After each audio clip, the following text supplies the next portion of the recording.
We are live. We are live and well. Thank you very much. Good to see you. Good to see you. It's always a great day when I get to talk to you. Well, thank you. It's a highlight of my week too. I know we had to switch days and stuff, and you're always so flexible and you're always in flow. So I appreciate you. The funny thing is when you're busy, it's funny that you always have time for everything. And when you're not very busy and you're just kind of wasting time, you never have time for anything. So I'm always surprised that people, are not busy and then have a lot of time, That's a good way to if think that about makes any sense. it. It actually makes a lot Yeah, of well, sense to I, me.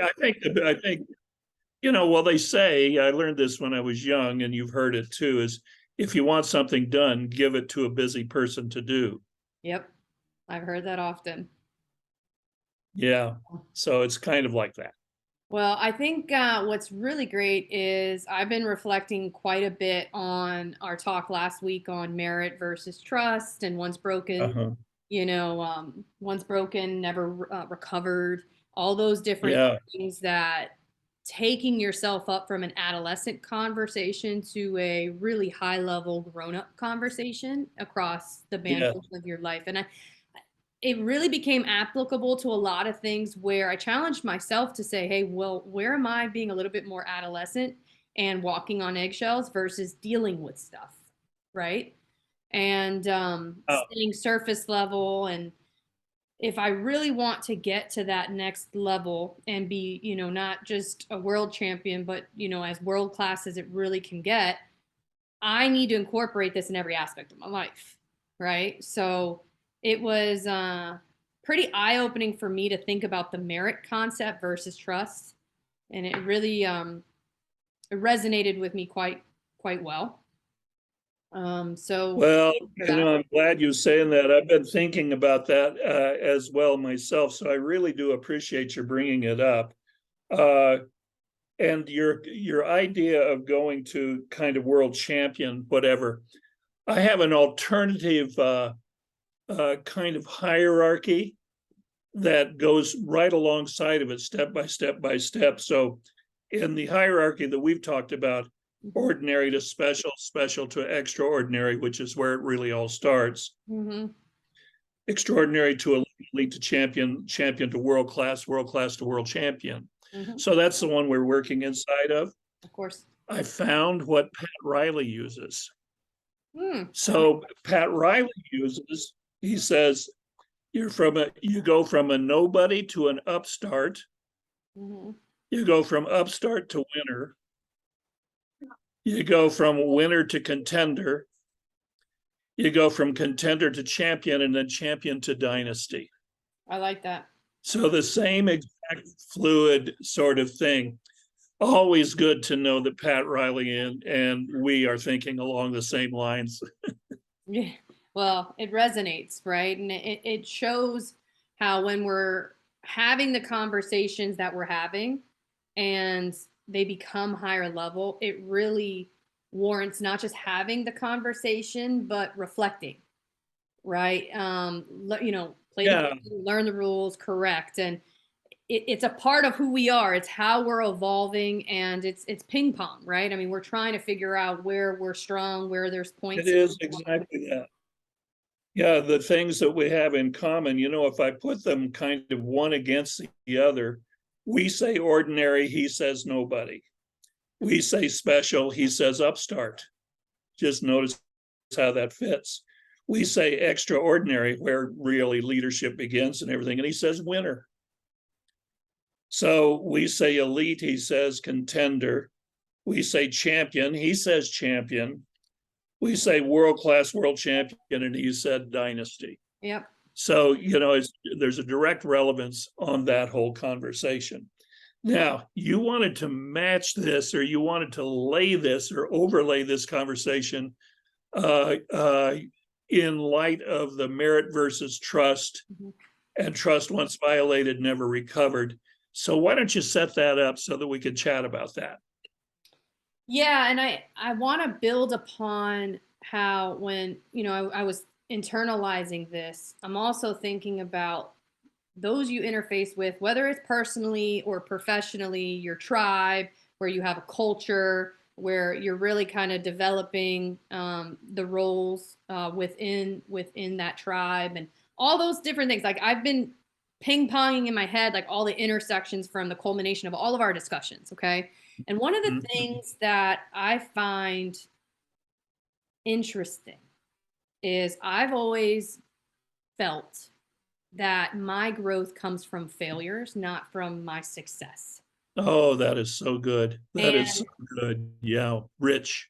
and when I take it a step further and say, okay, I'm bought into that. I believe that because I actually have had outcomes result in a stronger pathway from failure because I was learning and I'm tapping into things that I didn't think about. So let me go one step further. And when I think about culture, when I think about, you are who you hang out with and all these like buzz things, well, what is the root of Mhm. that? Right. And you've taught me that it's not the surface level, but it's the root cause that is the cause and effect of different things. And I was thinking, okay, well, what is the issue with cultures these days, whether it's personal or professional? And I kept thinking, well, we live in a world of honorable mention right now, and it's a Yes, little bit of a soft culture. So I'm like, well, why? Right? Let me ask the the why. participation trophy culture. Yeah. So, and I've had this conversation with many different people, and what it came down to was two different, I would say, distinctions, if we want to call it. And it's the concept of giving others praise, which just results in affirmation. Like, you're great. You're doing a great job on something that it's so comfortable for you, versus criticism, which is really a true investment. And when I think about leadership versus management, I feel like a manager who's really working in terms of time efficiency, really trying to make sure you have the speed, you have all that stuff granted in authority, is just praise. You're doing great. Keep doing your job because I want to keep you in your same role. I want to keep you in your same place because you're making my life easy. Whereas a leader provides criticism and the collaborative environment to take my role because I work for you. What tools do you need to enable you? And I'm going to give you feedback all the time, and it may not be something that feels so good, but it is my investment in you because it is my responsibility as a leader to ensure that you have the bandwidth and bookends of not only affirmation, but most importantly, the investment of criticism. So I'd like to explore that today if you're open to it. Yeah, I think that's really good. I want to, what it brings up is it brings up a metaphor of cleaning your house. Okay, so you can do what my mother used to call massaging the house, go around dusting and maybe a little bit of vacuuming, Mm-hmm. or you can deep clean. And if you really want to get the job done, you've got to kind of take it all apart, get it deep cleaned, and then put it back together rather than just kind of massaging it. Mm-hmm. Affirmation to me is like kind of massaging the person. Whereas getting into critical coaching and suggestions as to kind of shifting of practices, for example, I think that's the deep cleaning of human being. Like really getting to, if I want to improve, well, I want to go back to what you said. Either I can rest on all of my wins, which could have been cheap wins all along, Mm-hmm. or I can actually learn and correct from my failures. This is why you have such an interesting way of looking at it when you say fail forward fast. Wow, far more useful than set up a sets of one victory after another. Cheap and easy to do, by the way. Mm-hmm. Yeah, I find that many believe that the reason they're taking their first step is really for the outcome of success, for whatever success is. It's an infinite. Uh-huh. Right, right. Me, my first step is to do hard things and to do something that gets me out of my comfort zone, because the journey is where I will learn and will stay curious. And to be honest with you, it's less about where I'm going, it's more of how I'm getting there and each milestone and step I take. Because my outcome can change. I can have a business model and I can have an idea on the surface, the market dynamics, all the numbers, the finances, spot on. It's a best bet in corporate America. Go for it, no brainer. But then when you go through it and you realize that there's other market verticals and adjacencies, you can go after it.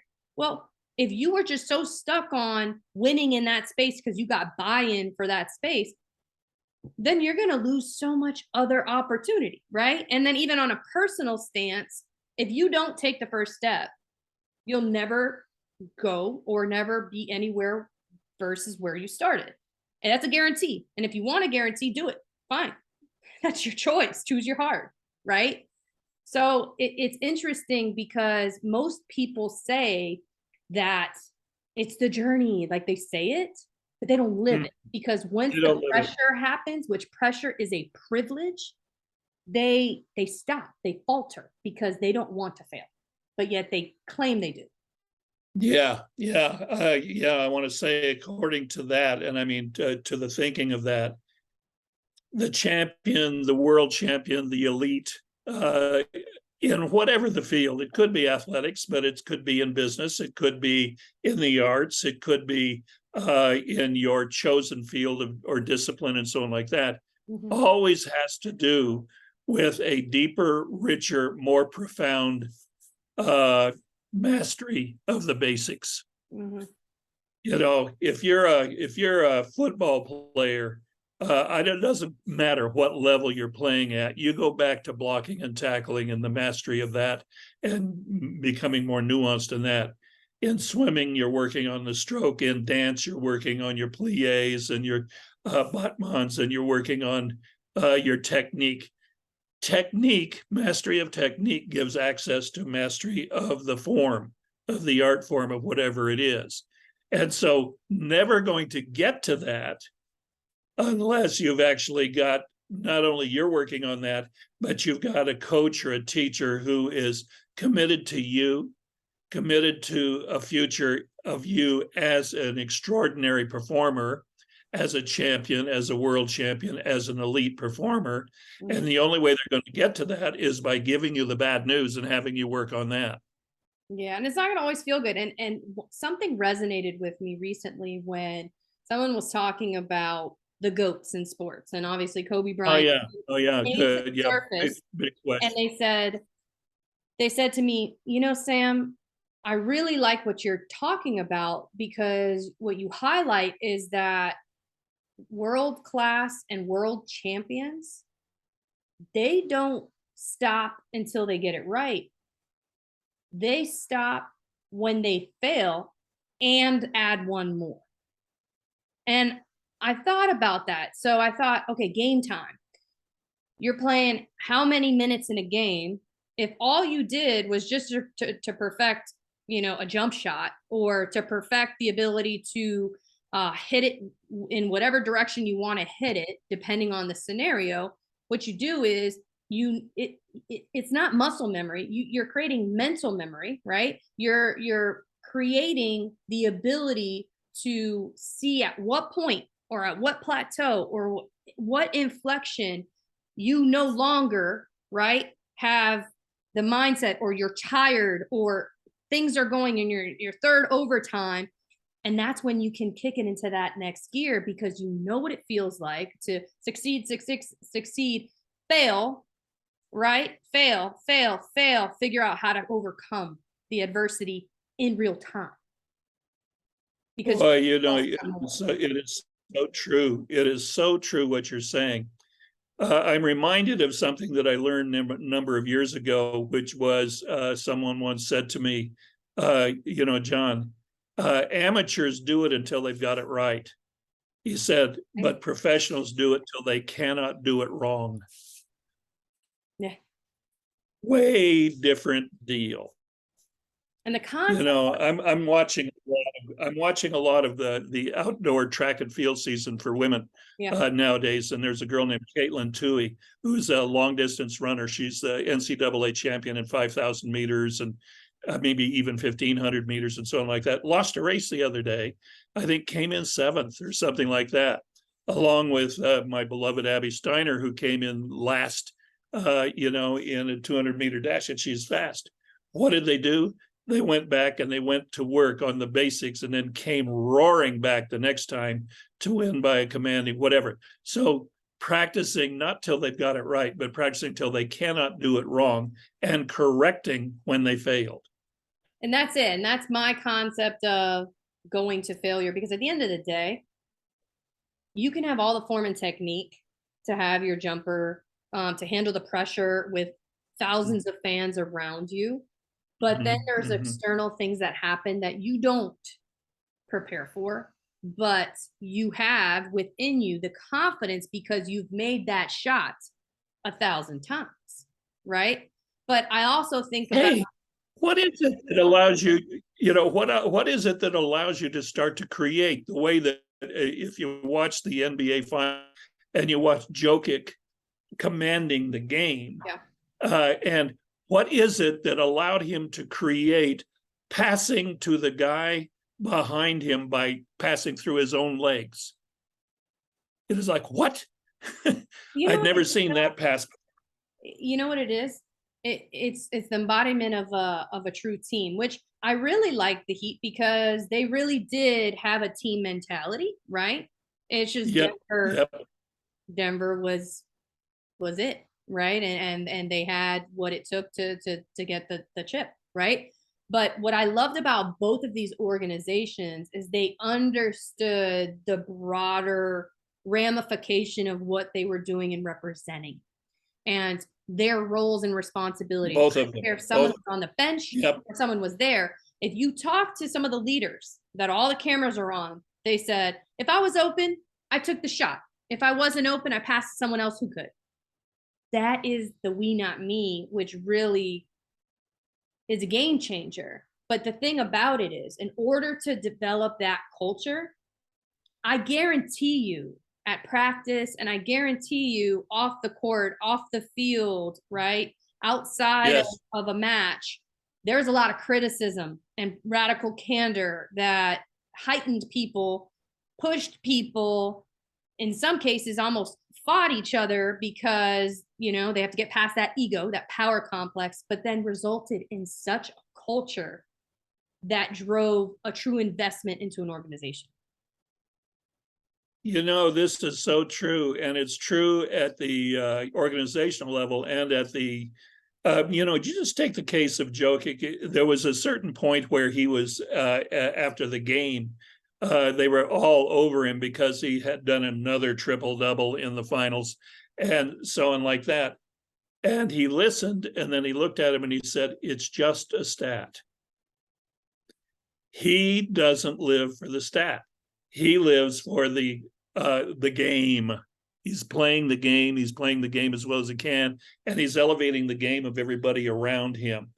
But in the end, it's all just a stat, and at a certain point, it'll be over with, and then he will go on to do something else. What a winner. What a winner. And what a good representation for us all, because an example, you have in your head maybe that project, that opportunity, that one door that you're trying to get through, but that's just one of many doors. If all you focused on was that one door and just tried to blow it out of the water, and you weren't thinking about all the opportunities or the ability to leverage or the ability to learn and play the game and learn the rules and correct, like if you have such a static mentality, then you're always going to be at the level you're going to be at. I mean, when you talk about the greats, it's never enough. And it's not it's not about the medal, it's about the feeling of the community behind the medal. It's all of that. I heard a Michael Jordan story this week that I'd never heard before, and it blew me away. Turns out that Michael Jordan, when asked, said, in the greatest of all time kind of conversation, he said, I'm not. He said, the greatest of all time was my brother. He said, my older brother. And he said, all the times that I was growing up, he was always better than I was. He was a better shooter. He could go left better than I could. He could do all of the things. He could jump higher. He had a better vertical and so on like that. He said, and when he was a junior in high school, he was bumped from the junior varsity squad, And he was bumped because his brother took his position.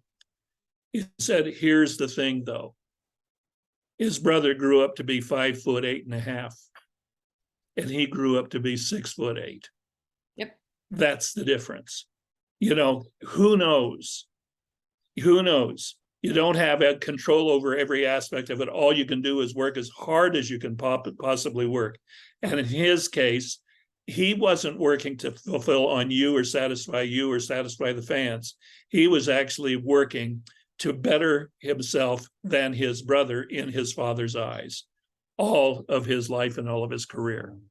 So what is it that is your model that you are working to correct yourself and better yourself inside of as a model for moving from nobody to upstart all the way up to champion, or as we like to say, from average or ordinary into the extraordinary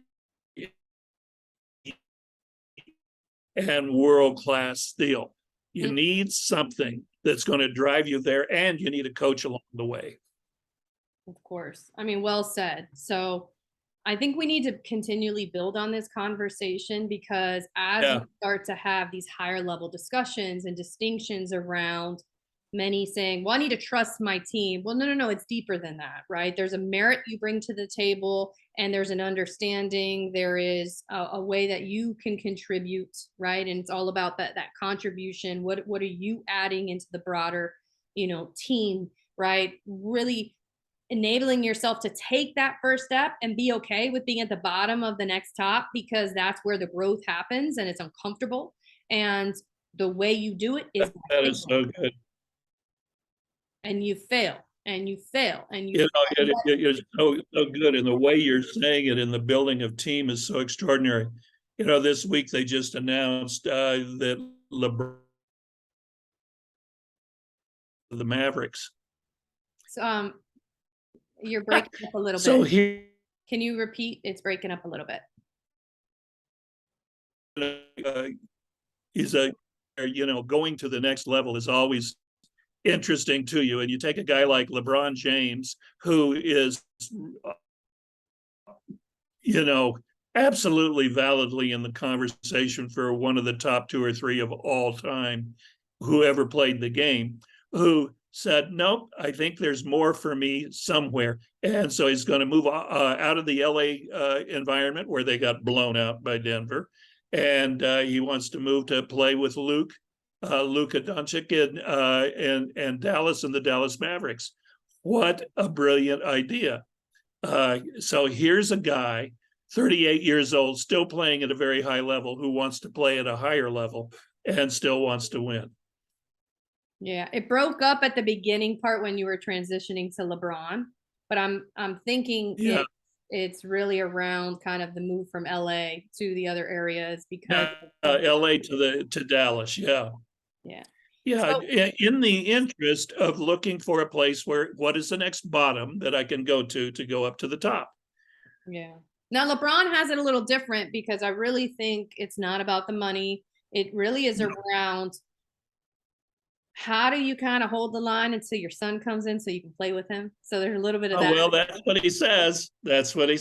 Yeah. So it'll be interesting to see if if Bronny comes along in time. Yeah. Astonishing. But anyway, so yeah, I think our conversations are really picking up momentum, and how others can apply it, take pieces of it, expand on it. And I think we're just at a really good pace here to continually build off of, the merit versus trust. And then as we evolve in our pyramid, structure of, well, we say world class, but what the heck does that really mean? Because some people, especially athletes, they live in extraordinary kind of slash, elite. And to get to that next level, that's where they stumble outside of sport. And that's one of my passions, is to figure out how to help them bridge the gap and do it at such a pace and clip like they do in sports, but in life, and really help them go pro in life. So I'm excited to explore this. Yeah, well, it's the whole point. And it's why I really appreciate, having a conversation. So we both got some kind of physical, athletic sort of background that we've had to make the translation. Yep. Interesting, because it was the same qualities and the same virtues and the same practices that actually got us to the top in the next field and the next field and the next field. So we want to actually empower others to do what they do and do what they've done. But it's about the mindset. How is it that you're actually moving forward in terms of your mindset? How are you actually doing this version, the version that's called for, of play the game, learn the rules and correct and move on? Yeah. Yep. I mean, I couldn't have said it better. And as ever, we'll continually build upon this because I think there's a lot of opportunity to explore and discover different areas of this in more detail. So, I think, right. yeah, I think that's awesome. Like, once again, awesome conversation. always. I'm pumped. I'm excited. It's a great day to have a great day. And what an opportunity we have to take a breath. Yeah, yeah. Well, I had to honor you today. If you take a look, you'll see my shirt matches the ocean behind me. I love it. I love it. Well, I think we have a little bit of It's a the harmonic of it all. all right. Exactly. Okay, my friend. Well, that was really, really, really rich and a lot of energy to it and everything else like that. Hopefully, people will find value for themselves. Indeed. All right. We'll talk next week. Let's talk to you next week. Bye bye.